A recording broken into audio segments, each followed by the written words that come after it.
Allez,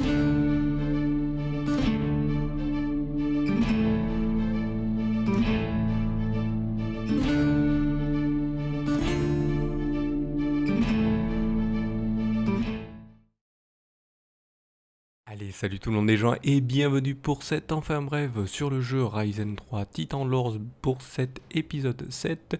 La durée de cette partie de cet épisode a été d'1h10, donc je vous laisse comme d'habitude en compagnie de ce cher, eh bien non c'est pas Héros sans nom, c'est toujours le fils de Barbe d'Acier pour ce nouvel épisode et cette nouvelle aventure. Donc continuons dans la citadelle des chasseurs des ombres et allons parler à un chasseur nommé Burke. Mais celui-ci semble marmonner des choses incompréhensibles et semble nous indiquer la mer que quelque chose de louche doit se passer sur lui-même. Et apparemment cette chose louche se passe en fait sur la plage, ou sur l'une des plages du jeu. Mais avant, allons d'abord nous allonger pour faire passer la nuit, et nous nous retrouvons dans le monde souterrain et faisons la rencontre de Barbe d'Acier, notre père. Et il nous explique comment il en est arrivé là. Je vous invite à aller bien sûr voir les épisodes sur Ryzen 2 pour le savoir.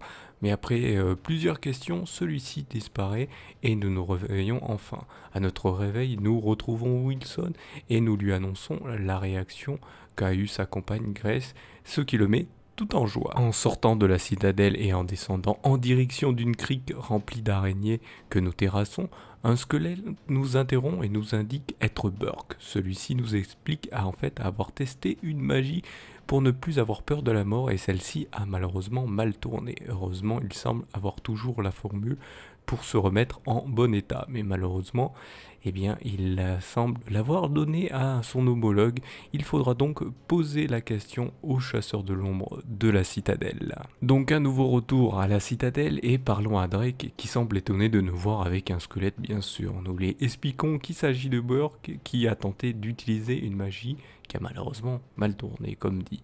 Celui-ci accepte de nous aider et nous indique avoir vu Connor se déplacer avec un morceau de papier. Allons voir donc ce cher Connor et celui-ci nous indique bien avoir trouvé une formule mais refuse de nous la donner comme ça et nous la fournira seulement contre 300 pièces. Nous acceptons de lui donner ces pièces et récupérons enfin la formule. Redonnons celle-ci à Burke en forme de squelette et ceci réintègre enfin son personnage et nous récompense pour cela. Allons maintenant à la recherche de l'héritage d'Edouard, mais en chemin nous faisons la rencontre de Nicodime, un employé de la ferme d'Ernest qui nous indique que le chandelier précieux de son patron a été volé et que toute la ferme soupçonne Nicodime.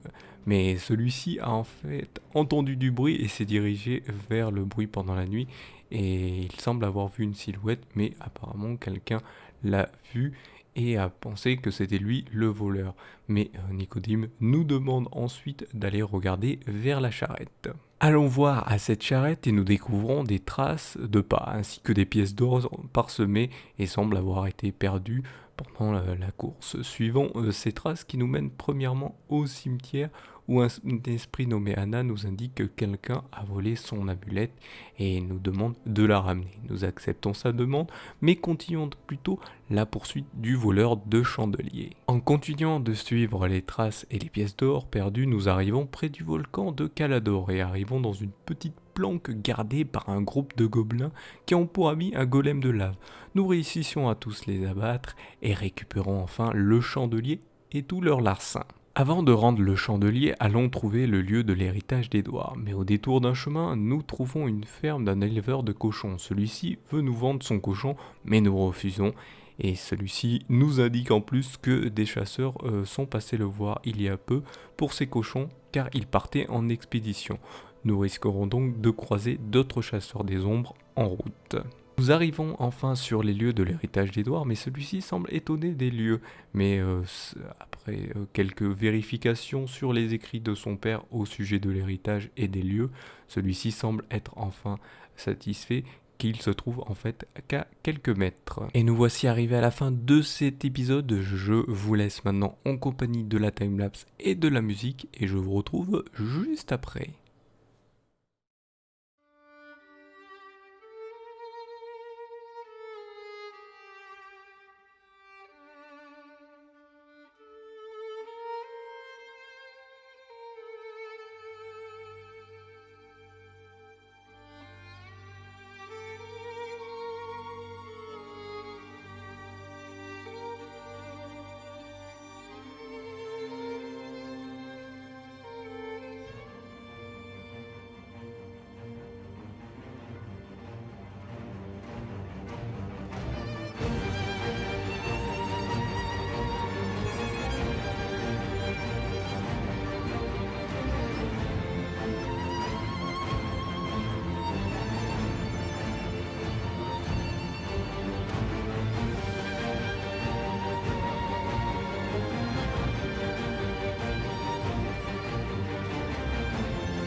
Nous voilà arrivés à la fin donc de cet épisode. Donc pour le dessin, eh bien j'ai dessiné ce cher Burke en forme de squelette, hein, comme on le découvre dans le jeu, qui, euh, qui a sa formule et qui marmonne des trucs. On sait pas ce qu'il marmonne, donc voilà, j'ai dessiné le dessin où on marmonne un truc, on sait pas trop ce qu'il dit.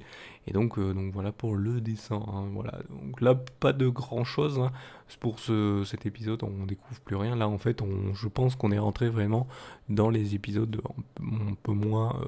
C'est pas tuto, hein, je dis pas tuto, il n'y a pas trop de tuto. Le tuto est qu'au début, tout début, quand on est sur le bateau dans le rêve, donc tout début dans le premier épisode.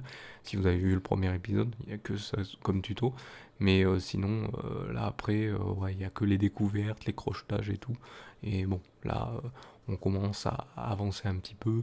Et ça fait un peu comme dans le 2, par contre, on n'a plus, il faut vraiment trouver comme il faut comment dire, des nouveaux habits. Sachant que les habits sont pas très importants en fait, c'est comment on va vous apprendre les choses pour augmenter la résistance et aussi l'XP que vous gagnez. En fait, c'est pas de l'XP là, ça s'appelle la gloire.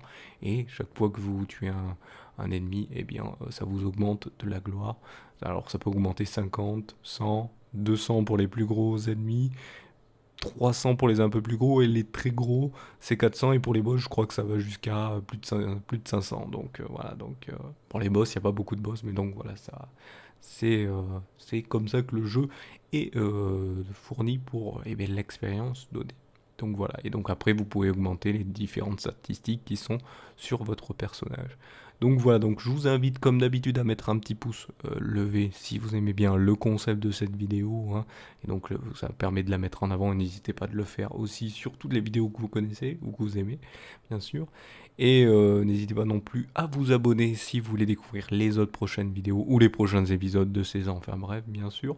Et n'hésitez pas non plus, si vous êtes déjà abonné, à cliquer sur la cloche. Hop, vous cliquez sur la cloche, comme ça vous serez notifié à chaque fois qu'il y a une nouvelle vidéo. Et comme ça, pas de problème. Comme ça, vous direz pas, bah, j'ai raté un truc. Non, vous n'aurez rien raté. Vous les aurez. Si vous n'avez pas cette notification, vous avez de toute façon les réseaux sociaux qui sont dans la description de la vidéo. Et sinon, n'hésitez pas à mettre vos avis dans les commentaires aussi, hein, dire si ça va pas, ou dire ce que vous avez aimé, ce que vous n'avez pas aimé. Voilà, donc je vous invite à le faire si vous en avez envie, bien sûr. Donc voilà, donc je vous remercie de m'avoir suivi. Je vous donne rendez-vous et bien une prochaine vidéo ou un prochain épisode. Allez, salut à tous.